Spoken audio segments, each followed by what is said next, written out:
The Holocene has ended. What we do now and in the next few years will profoundly affect the next few thousand years. The only conditions modern humans have ever known so far are changing, and changing fast. Nothing stays the same on this planet. Everything changes. The Earth is going into one of these jumps, and you don't know what is going to be on the other side of those jumps. The Earth is always jumping.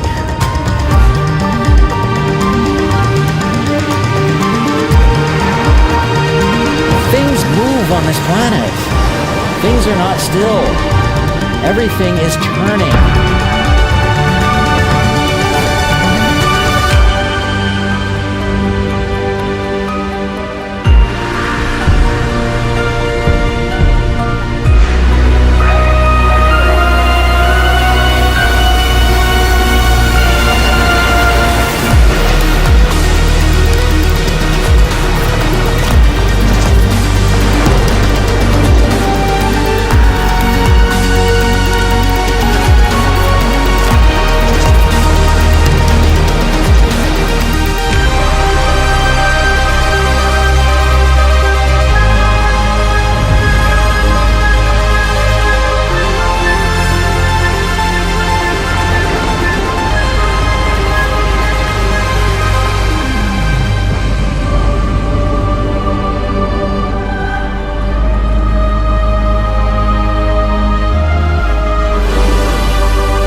As it begins to run out of fuel, the sun won't simply fade away to nothing. Its core will collapse, and the extra heat this generates will cause its outer layers to expand.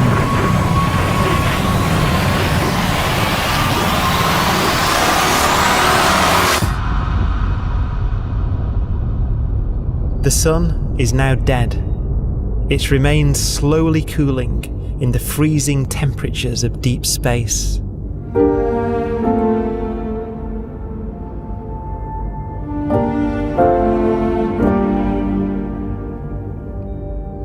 The fate of the sun is the same as for all stars. One day they must all eventually die, and the cosmos will be plunged into eternal night. All stars eventually will run out of fuel.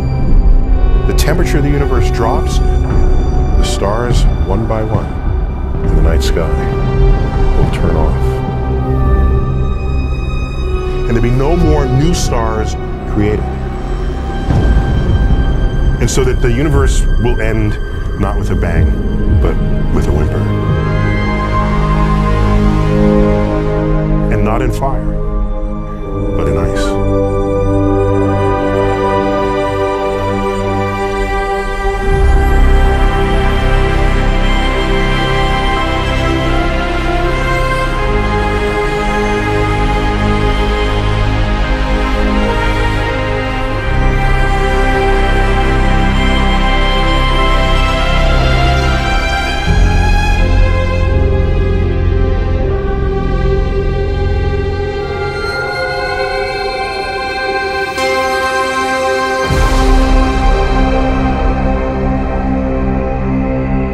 With no fuel left to burn, a white dwarf's faint glow comes from the last residual heat from its extinguished furnace.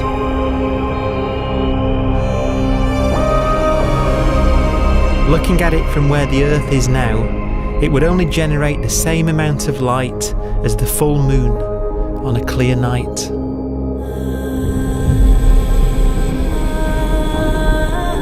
The faint glow of white dwarfs will provide the only illumination in a dark and empty void littered with dead stars and black holes.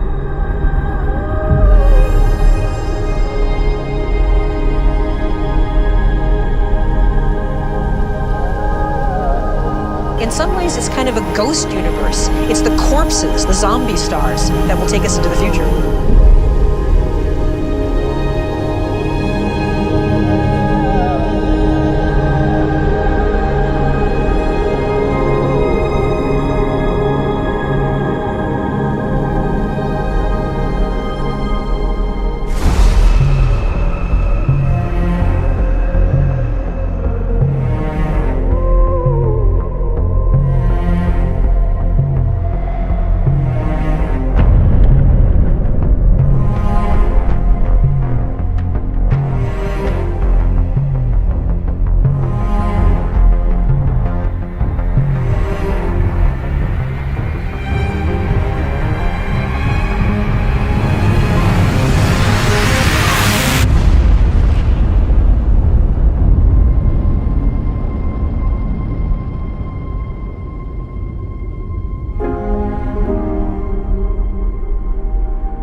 A black dwarf will be the final fate of those last stars. White dwarfs that have become so cold that they barely emit any more heat or light. Black dwarfs are dark, dense, decaying balls of degenerate matter, little more than the ashes of stars. Their constituent atoms are so severely crushed that black dwarfs are 1,000,000 times denser than our sun.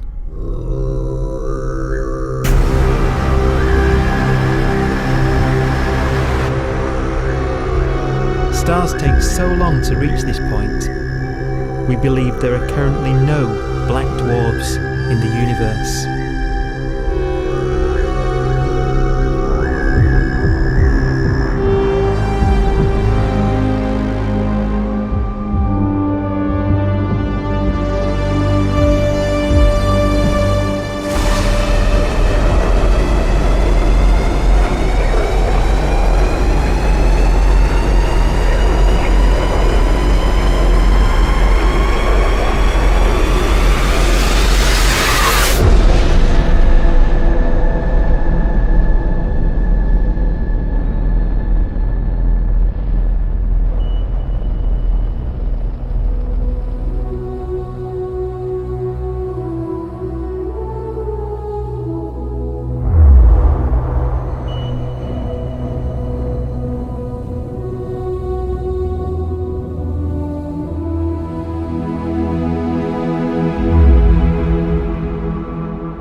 We have a pace of life that's based on really the energy available to us now.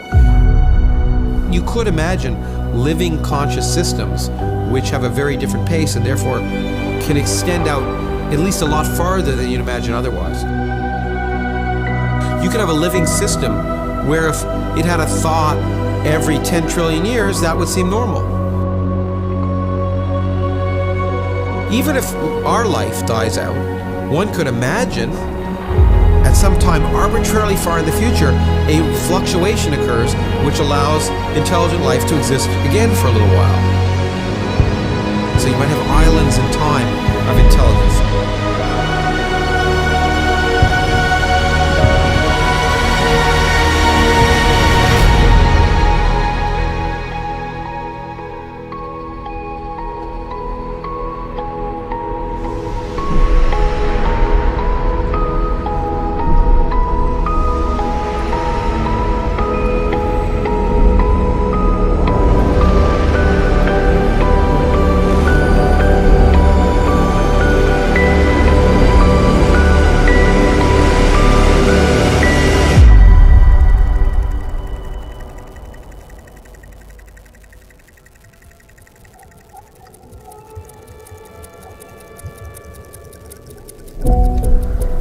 Proton, one of the fundamental building blocks of atomic matter, of what makes us up, can just spontaneously fall apart. Any material that evades the pull of a black hole eventually dies away as its protons disintegrate.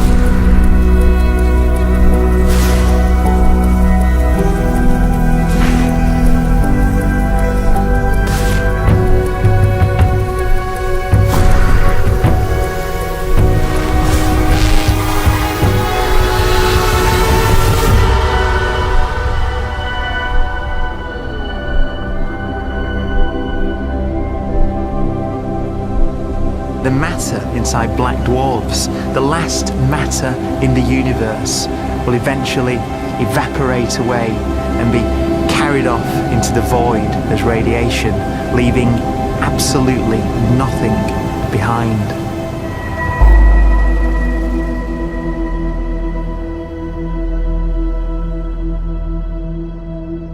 With the black dwarfs gone, there won't be a single atom of matter left. All that will remain of our once rich cosmos will be particles of light and black holes.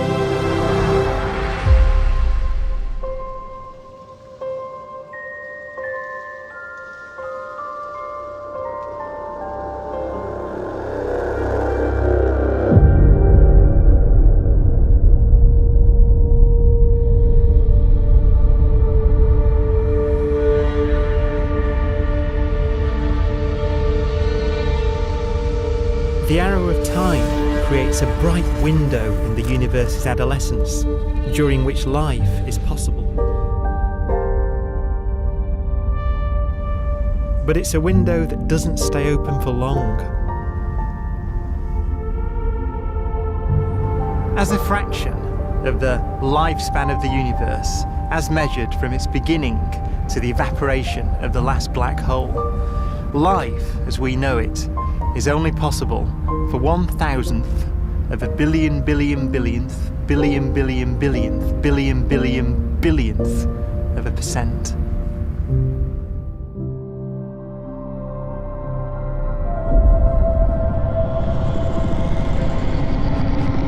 Black holes become the fundamental building block of the universe. A galaxy will basically be a supermassive black hole in a center with smaller black holes orbiting it. Zombie galaxies filled with black holes continue to evolve. They'll lead each other and they'll get bigger, and maybe they'll fall into the supermassive black hole and it'll get bigger. The universe will still be an exciting, dynamic place. It's just that the timescales you're talking about are now trillions of years instead of thousands or millions of years.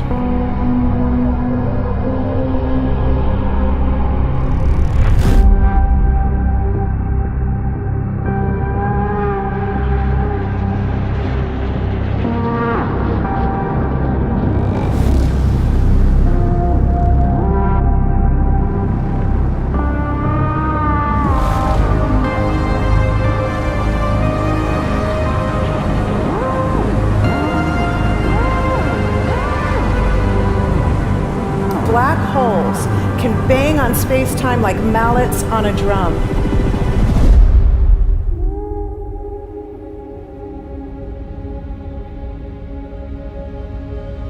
And they have a very characteristic song.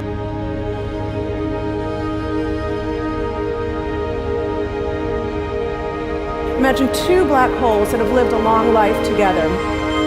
At the end of their lives, they're going around each other, crossing thousands of kilometers in a fraction of a second. As they do so, they leave behind in their wake a ringing of space, an actual wave on space-time.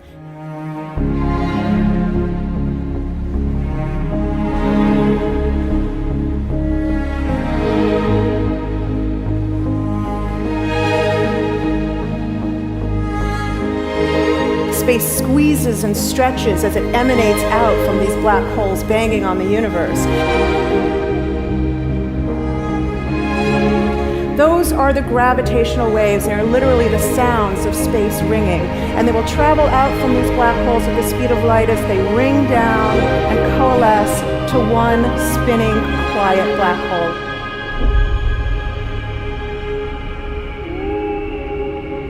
If you were standing near enough, your ear would resonate with the squeezing and stretching of space. You would literally hear the sound.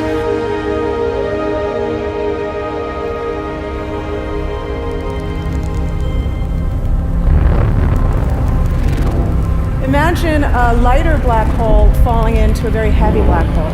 The sound you're hearing is a light black hole banging on space each time it gets close.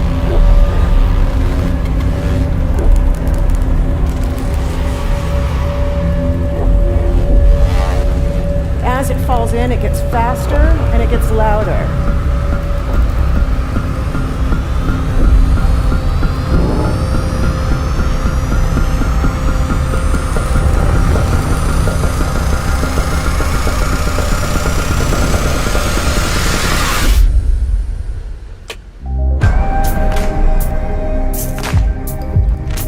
Scientists used to think black holes were immortal, but even these will one day die. Now we're talking about timescales of unimaginable length, quadrillions of years into the future. On that timescale, even the black holes begin to evaporate.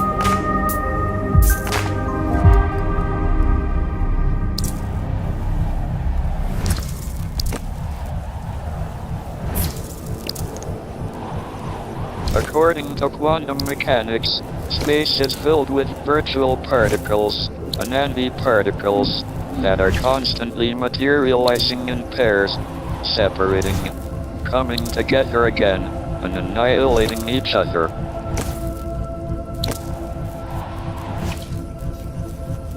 In the presence of a black hole, one member of a pair of virtual particles may fall into the hole, leaving the other member without a partner with which to annihilate. The forsaken particle appears to be radiation emitted by the black hole. And so, black holes are not eternal. They evaporate away at an increasing rate until they vanish in a gigantic explosion.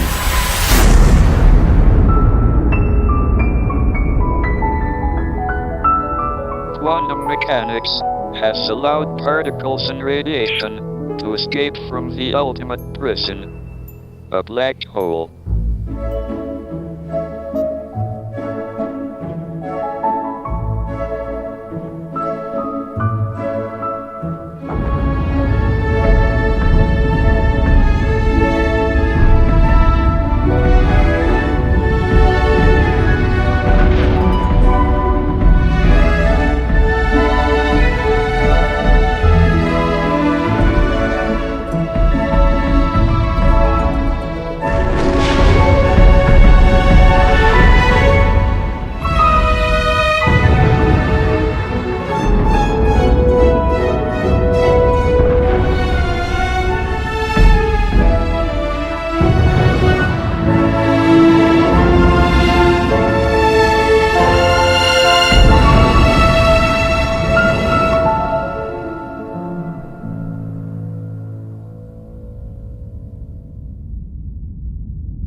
Philosophers and poets have asked the question, will the world end in fire or ice? We can now give an answer. The latest evidence shows that the universe is not slowing down, but it's speeding up out of control. And the universe, we think, will die in ice. Trillions upon trillions of years from now. Empty space itself has energy. In every little cubic centimeter of space, whether or not there's stuff whether or not there's particles, matter, radiation, or whatever, there is still energy, even in the space itself. And this energy, according to Einstein, exerts a push on the universe. What is the weird stuff that's accelerating the universe? We call it dark energy. And this stuff is the dominant stuff of the universe. Almost 3/4 of the matter-energy content of the universe is this dark energy. And we don't know what it is. Dark energy, unlike matter or radiation, does not dilute away as the universe expands. This has crucial implications for what the universe is going to do in the future. So what will be the future of the universe?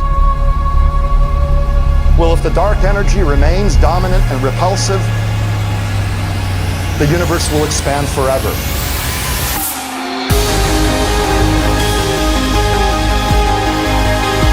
Faster and faster and faster with time. A runaway universe.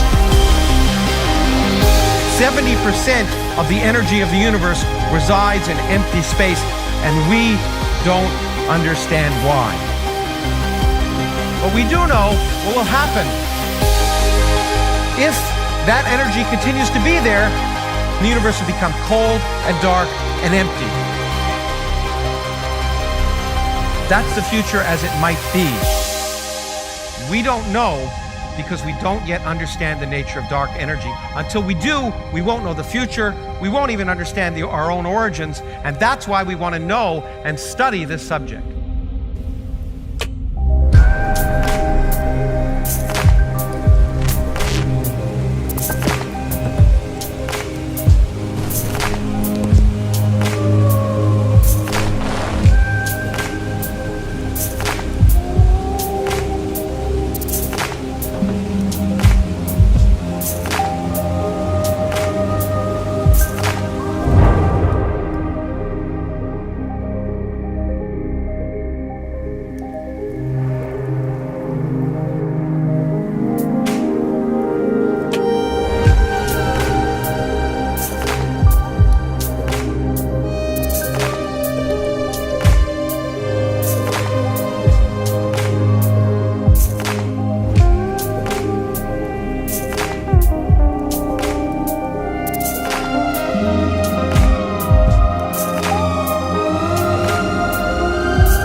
forecast does seem to be for an ever colder, ever emptier universe.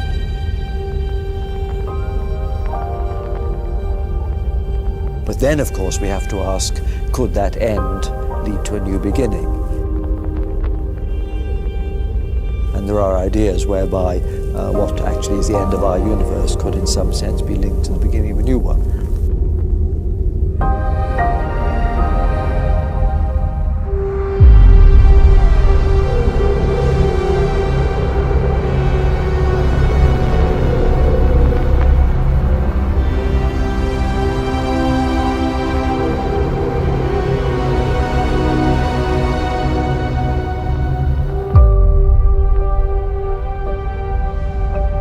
We've worked out the mathematics, the equations. They seem to say that if you have an atom smasher that can concentrate tremendous amounts of energy at a single point, you can perhaps open up a gateway, a baby universe.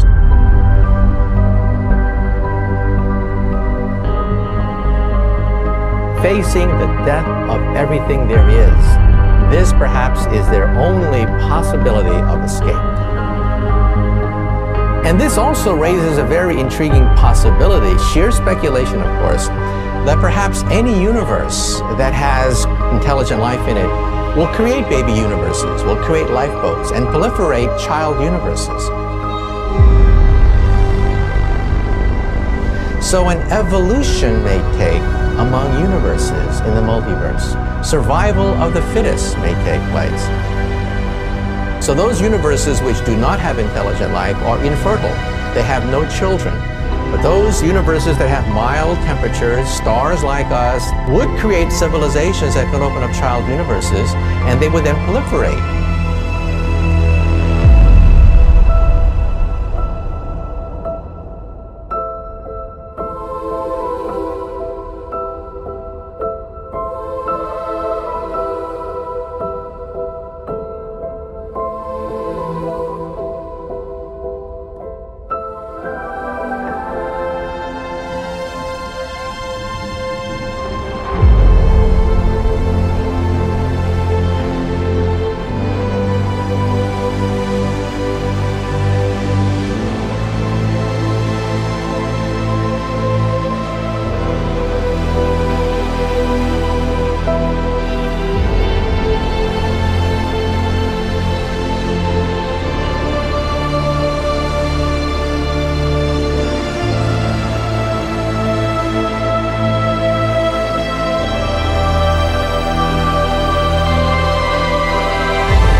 After an unimaginable length of time, even the black holes will have evaporated and the universe will be nothing but a sea of photons gradually tending towards the same temperature as the expansion of the universe cools them towards absolute zero.